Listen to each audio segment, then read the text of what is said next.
Hola, bienvenido a mi canal. En este capítulo seguimos hablando de cebada y quiero mostrarte cómo la cebada se transforma en malta y por qué es tan importante que esto ocurra y por qué la malta se dice que es el cuerpo y el alma de la cerveza. Espero te guste. Si te gusta, suscríbete a mi canal. Chau, chau. Hoy vamos a hablar cómo se transforma la cebada en malta. Seguramente el hombre tardó en darse cuenta que la cebada debía transformarse en malta antes de producir cerveza. Los primeros escritos de la formación de malta a partir de cebada los hicieron los babilónicos en el Código de Hammurabi. Uno de los cambios más significativos a nivel calidad de malta lo hizo el cervecero alemán Josef Groll cuando crea la malta pálida para producir la primera cerveza Lager Pilsen. La primera pregunta que debemos contestar es ¿qué es malta? Malta no es otra cosa que un cereal tras un proceso de germinación controlada. Como vemos en la imagen, este grano está germinando, es decir, es el mismo proceso que el grano de cebada sufre en el proceso de malteo, pero el proceso es interrumpido en el momento exacto para que no se convierta en planta y dejar el grano intacto, es decir, que los cambios son solo internos. Las factorías denominadas malterías están constituidas por grandes equipos y alta tecnología que controlan el proceso en cada etapa. El proceso de malteado se divide en 5 etapas. La primera etapa es selección y limpieza. Estos equipos limpian y aspiran polvo y se encargan de seleccionar los granos de cebada para que sean homogéneos. La segunda etapa es el proceso de humectación o remojo. El grano, para ello, se inunda en agua por más de 20 horas y esto hace que el mismo se humecte casi hasta llegar al 40-45% de humedad.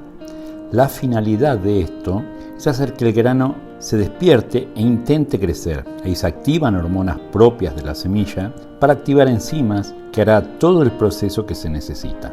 La tercera etapa y fundamental es la denominada germinación. El grano húmedo es transferido a unas grandes cajas denominadas saladines y ahí estará durante varios días. En este proceso ocurren todas las reacciones biológicas de crecimiento del grano. Los básicos son 3. El almidón se libera y queda disponible para que podamos realizar el mosto. Se producen varios elementos que se denominan enzimas que se usarán también en la maceración y son claves para producir azúcares que luego fermentarán. El tercer punto, se producirán pequeñas unidades de proteínas denominadas aminoácidos que ayudarán al crecimiento y reproducción de la levadura durante la fermentación. Existen muchas otras reacciones durante el malteo de menor relevancia. La cuarta etapa también es crucial, es el denominado secado de la malta.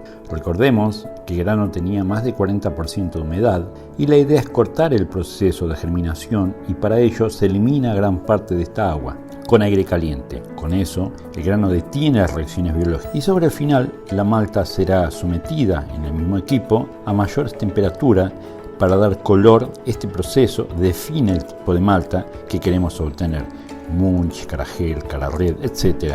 En la quinta etapa, el grano será nuevamente limpiado y se eliminarán resillas que se formaron durante el proceso. La malta es almacenada en reposo esperando ser enviada a la cervecería. Ahora bien, ¿qué posee la malta a diferencia de la cebada? Los azúcares disponibles, que al macerarse formarán los azúcares fermentescibles que formarán el alcohol durante la fermentación. Esos pequeños elementos denominados aminoácidos que harán que la levadura crezca y se reproduzca. Las enzimas que harán todo el proceso de maceración. Las proteínas de tamaño medio que dan la espuma de la cerveza. Por todo esto y por algunas cosas más, la malta se denomina el corazón de la cerveza y vaya que lo es. Espero te haya gustado. Si te gustó, suscríbete. Nos vemos en la próxima. Chau, chau.